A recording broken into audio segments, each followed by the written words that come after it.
Muito bom dia a todos, bom dia Lucilene. O nosso trabalho, a gente vai falar sobre os Capitães da Areia, de Jorge Amado. Quem participou foi o Carlos Henrique, o João Pedro Araújo Marçal, eu, Pedro Henrique Lopes, e o Vinícius Eduardo Hicks. Capitães da Areia é um romance de autoria do escritor brasileiro Jorge Amado, escrito em 1937. A obra retrata a vida de um grupo de menores abandonados que crescem nas ruas da cidade de Salvador, na Bahia, vivendo em um trapiche, roubando para sobreviver. Durante o livro nós temos vários personagens protagonistas que seriam os integrantes do Capitães da Areia. E é muito interessante o modo em que a obra tenta retratar a individualidade de cada um dos personagens. Então teremos Pedro Bala, que é o líder dos capitães. Ele tem um cabelo loiro, uma cicatriz de navalha no rosto, que é fruto da luta que ele teve com o antigo comandante do bando. O seu pai é conhecido como Loiro, e ele era um estivador e liderava uma greve no porto, onde foi assassinado por policiais. Sem pernas. É um deficiente físico por possuir uma perna coxa, e tem um episódio da vida dele que é muito marcante, que é quando ele é preso e humilhado por policiais bêbados que o obrigam a correr em volta de uma mesa da delegacia, até ele cair no chão. E ele conserva essas marcas psicológicas desse dia até hoje, o que provoca a ele um ódio muito grande contra todas as pessoas e tudo que acontece, incluindo os próprios integrantes da equipe. Então ele é um personagem muito conflituoso e que no olhar das outras pessoas ele provoca piedade pela condição física. Gato. É o galã dos Capitães da Areia. Ele tá sempre bem vestido e é um grande trapaceador. Além dele ficar fazendo uns furtos e trapacear com as pessoas, ele também consegue dinheiro como cafetão de uma prostituta chamada Dalva. Professor. Ele é um intelectual entre os capitães. Ele é basicamente o braço direito do Pedro Bala também. Ele coleciona livros e revistas roubadas para ler. Ele se tornou um irmão mais velho para o grupo e surpreende todos com histórias e aventuras mirabolantes que ele conta. Boa Vida. Ele é um artista que usava da metalinguagem. Ele tem um caráter indolente e sossegado, e acredita que a arte não tem grande serventia se não puder ajudar a vida de quem está sofrendo. Dora. É a única mulher do grupo e é órfã desde os 13 anos. Ela foi praticamente uma mãe para os capitães. Ela teve importante participação na história do Pedro Bala, que descobriu o amor como entrega afetiva ao próximo. Volta Seca. Ele era um grande admirador do personagem Lampião. Ele era um garoto bem sonhador, na verdade. Ele tinha um sonho de se tornar um cangaceiro como o personagem. João Grande. Forte, corajoso e muito respeitado pelos capitães. Ele ajuda e protege os novatos do time contra a maldade dos mais velhos, sendo defensor e socorro para os mais novos. Pirulito. É um personagem religioso. Ele tinha um chamado de Deus e era muito interessado nos ensinamentos dos padres. Ele buscava uma vida mais correta, chegando até a abandonar o roubo. Mas ao todo, os personagens não têm muito aprofundamento psicológico ou físico. Eles são mais marcados por papéis sociais, pelos tipos que eles exercem. Como personagens secundários, vamos ter alguns adultos que auxiliam essas crianças e defendem elas. Padre José Pedro. Ele vem de uma origem humilde e é discriminado por outros religiosos por não ser culto com as tradições. Porém, isso demonstra a crença religiosa sincera por parte dele. E ele tem a missão de levar conforto espiritual às crianças da cidade. Querido de Deus. Ele é um grande capoeirista da Bahia que tem o respeito mútuo dos capitães. E ele ensina alguns a sua arte da capoeira e exerce grande influência positiva para os menores. Dona Ninha. É uma mãe de santo que é muito amiga dos capitães e que auxilia eles em momentos de perigo. Dalva. É uma prostituta de uns 35 anos que tem um corpo forte e sensual. Ela tem uma trama envolvendo o gato, que se torna seu amante. Na obra também temos personagens antagonistas, que seriam os adultos opressores, e grandes instituições, como por exemplo a polícia, as forças judiciárias, as igrejas e a imprensa. É interessante porque estes não se atentam às situações pelas quais as crianças passaram para estarem como estão. Eles apenas julgam os atos delas. O enredo. Bom, por mais que ele apresente a grande história dos Capitães da Areia, conta muitas outras histórias separadas de cada um dos personagens, o que é muito interessante e, mesmo assim, fecha o livro de uma forma bem organizada. No início do livro, a história começa caracterizando os personagens e apresentando quem são os Capitães da Areia. revelando a personalidade de cada integrante do grupo, suas ambições e frustrações. O grupo, de cerca de 40 menores de idade, entre 9 e 16 anos, vive na capital da Bahia, Salvador, e vivem num trapiche, como se fosse um velho armazém abandonado no cais do porto.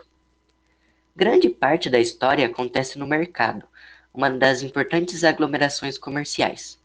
Ali, os meninos de rua eles pediam dinheiro para comprar ou roubavam os que passavam.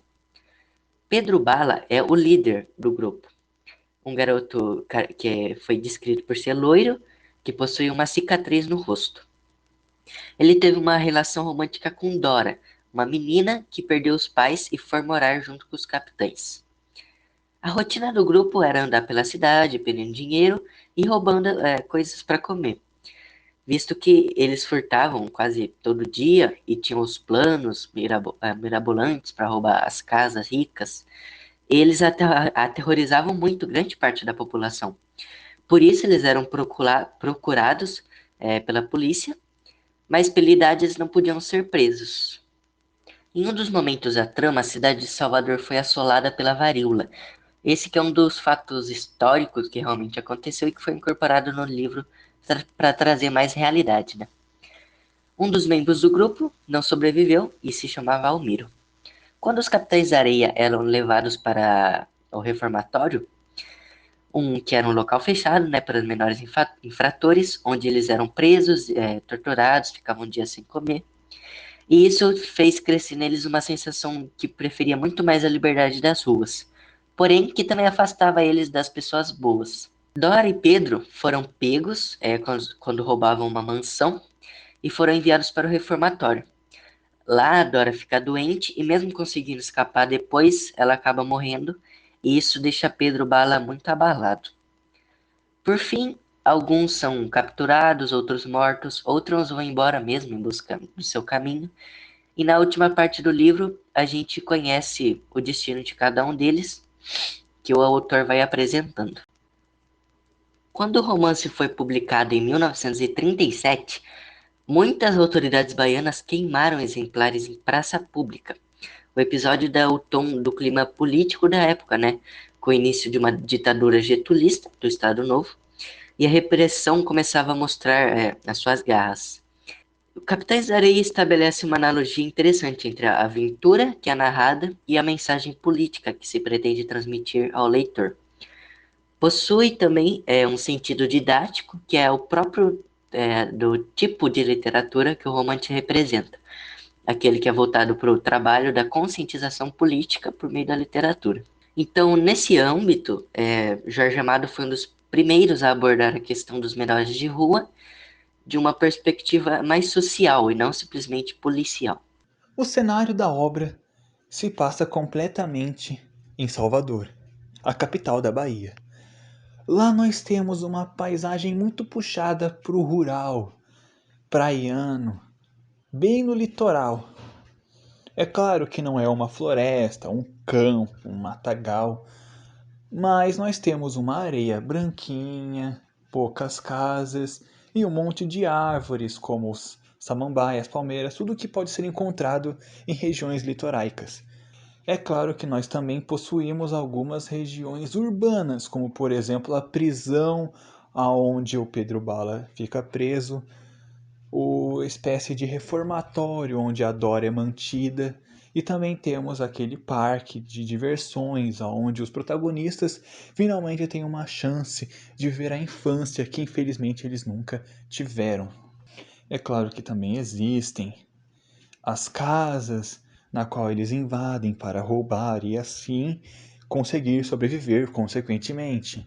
E uma coisa também especial que eu poderia destacar é que os cenários, toda a paisagem, ela é descrita de maneira com muita exatidão pelo autor da obra, e não apenas isso, como a gente não simplesmente sente o que realmente está lá, mas a gente também consegue sentir essa visão, esse contraste em que os protagonistas, que eles têm esse lado infantil, pois são apenas crianças, mas também esse lado maduro, pois eles tiveram que amadurecer muito cedo para conseguir sobreviver em todo esse ambiente.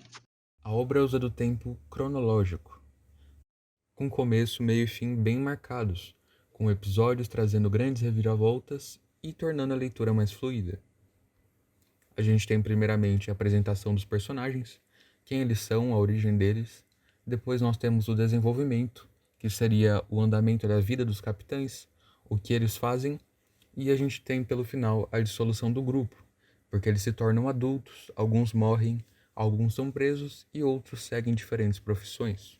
Sobre o foco narrativo, ele é em terceira pessoa, com o narrador onisciente. Então a obra é narrada com o narrador apenas como um espectador, mas que sabe de tudo. Então ele se comporta de maneira indiferente da história, narrando os acontecimentos sem se envolver com eles, mas conhece toda a história. Além disso, ele tem conhecimento sobre os personagens, desde sentimentos, emoções e pensamentos. Esse posicionamento nos ajuda a compreender todos os personagens, seus medos, motivações e objetivos de vida, o que ajuda na construção da obra e faz o leitor se sentir mais integrado na história, fazendo ele ter curiosidade de descobrir o seu fim, sua conclusão. Apesar de ter um posicionamento marcadamente socialista, o autor retrata muito bem a realidade, que aliás nos choca, porque talvez não faça parte do nosso cotidiano ver esse tipo de situação, mas, por exemplo, em cidades e regiões mais carentes, isso pode muito bem acontecer. A falta da família e de uma figura de referência para seguir seu rumo diz bastante sobre seu futuro. Influencia suas motivações, e isso de ter que sobreviver por conta própria está muito ligado também. Então, apesar de ser uma história fictícia, há uma retratação real dessa carência e perda de inocência e infância das crianças. O autor apresenta a realidade em que as crianças vivem e o porquê delas roubar. Com isso, ele proporciona um retrato revelador e sensível sobre um problema social que até os dias de hoje afeta o nosso país, se encaixando muito bem com a segunda geração do modernismo, a escola literária que o livro pertence. O grupo dos Capitães da Areia já serviu de inspiração para muitas adaptações. Na primeira imagem, nós vemos uma cena do filme Capitães da Areia, de 2011, que talvez seja a produção mais conhecida do grupo, porém que acabou sendo criticada por não se aprofundar muito em cada personagem. Essa que é uma característica da produção ser um filme e não ter tanto tempo para explorar os personagens, diferente do livro. Ao lado temos um exemplo das diversas peças, um cartaz, que já foram exibidas aqui no Brasil. Embaixo da primeira imagem também temos a logo da minissérie de televisão que foi exibida na Rede Bandeirantes, essa aqui é a mais antiga. Uma curiosidade bem interessante é o filme The Centipede Generals, que é como se fosse os generais da caixa de areia, uma coisa assim, traduzido do inglês, né? Então, esse filme ele foi produzido por um americano, só que fez muito sucesso na Rússia e é conhecido como o melhor filme americano segundo a geração russa dos anos 70. Essa obra, Capitães da Areia, foi de longe uma das obras mais impactantes, que tiveram uma das mensagens mais pesadas, como se fosse um tapa na sua cara, de uma realidade que infelizmente pode ocorrer em certos lugares, ou que pode estar acontecendo agora mesmo, enquanto eu digo isso e enquanto você está ouvindo também. Primeiramente, nós temos um monte de crianças. Todos os protagonistas, ou pelo menos a maioria deles, são crianças entre seus 10, 12 anos. Todos próximos ou já na pré-adolescência, mas todos já entendem conceitos de sexo, drogas, bebidas alcoólicas, como se eles fossem completos adultos. Isso se deve ao fato de tudo que eles passaram em suas vidas, desde crianças, desde sempre praticamente, como sem tetos. A única opção era roubar, ou uma segunda opção que seria morrer. E obviamente eles iriam optar pela sobrevivência. Eles têm aquele estilo de herói ladrão, na qual o ladrão não rouba por pura ganância. Ele rouba para sobreviver ou para ajudar outros a sobreviver. Então, a gente consegue ver simples crianças já agindo como completos adultos. E isso chega a ser um choque de ver que, apesar de tudo que eles fazem, ainda são apenas crianças. Como o que eu disse mais cedo sobre o cenário, quando eles encontram um parque de diversões e se divertem a gente consegue finalmente ver aquele lado inocente, aquele lado puro deles. Pelo menos por um pouco de tempo, até eles saírem do parque de diversões. Isso te faz ver o quanto o mundo pode ser cruel às vezes. Ainda mais com alguém tão despreparado e tão indefeso quanto uma criança. E essa pode ser a mensagem principal, mas não é a única mensagem que passa. A gente consegue ver no fim onde cada um deles foi, o rumo que tomaram. E a gente consegue ter essa visão, porque muito de nós, todos nós, na verdade, a gente sempre vê dentro de casa o que alguém sem teto, o que alguém sem família passa. A gente pode sim simpatizar, a gente pode entender, até ajudar, claro, mas a gente nunca passou por aquilo. A gente realmente não consegue sentir como é. E nesse livro, na obra, você consegue basicamente sentir tudo. Você consegue ver na visão de alguém que não tem família, pelo menos não mais, não tem comida, não tem a segurança ou conforto que pais, que uma casa aconchegante traz. E isso ameniza muito. A gente também consegue ver o ódio que os outros têm, que os adultos, muitos, a maioria deles, na verdade, servem mais para atrapalhar o caminho dos nossos protagonistas. Eles, sabe, só veem no preto ou no branco. Ou você é um ladrão e merece ser preso, você é um bandido, um criminoso, ou você é uma pessoa de bem, trabalhando, sendo rica. Mas o mundo nunca é preto e branco. Às vezes ele é cinza, e às vezes ele é multicolorido. A gente tem ali que existem pessoas de bem que são gananciosas, roubam. E temos também pessoas que roubam mais para alimentar suas famílias, para ajudar alguém que precisa, pois não existe outra opção, não existe oportunidades. A gente consegue sentir o prazer de receber uma oportunidade. Quando o professor, um dos protagonistas, recebe um convite, uma proposta para ser artista em outro estado. E ele topa, ele aceita, ele fica tão feliz. Finalmente alguém reconheceu, alguém veio, alguém forneceu uma oportunidade. Nem dá para cobrar eles irem atrás de oportunidades, pois são apenas crianças. Então, essas são as mensagens, a principal e a secundária que eu consegui pegar além dessa obra. Isso te dá uma visão diferente de mundo, um pouco drástica, mas também realista. E algo que infelizmente ainda acontece, como eu disse, e que tem que acabar. De um jeito. Como o jeito certo, dando oportunidade e ajudando, ou de outro, o jeito que o livro nos mostra. Alguns morrem, outros têm sorte de receber a oportunidade, e outros permanecem na mesma. E é isso. Obrigado. Então, para concluir, valeu muito a pena ler o livro, sim. Nos surpreendeu positivamente, já que aquele preconceito de uma narrativa arcaica foi totalmente quebrado logo nos primeiros capítulos do livro, que já começa com cartas no estilo jornalístico, mudando totalmente a visão que a gente esperava ter, né? A história nos surpreendeu até o final, tanto por conta do carisma dos personagens e da narrativa de Jorge Amado. Sendo uma obra pertencente à segunda fase do modernismo, onde a literatura passou a focar nas questões sociais, Os Capitães da Areia é um belo exemplo dessa fase. Apesar de ser um romance, Capitães da Areia revela uma situação social real. De outro lado, as notícias vinculadas pela mídia, que muitas vezes tendem a ser de interesses de classes sociais mais ricas, aparecem como elementos mentirosos, que não são a verdade, com muita generalização, né? O descaso social com os meninos de rua é a tônica do romance.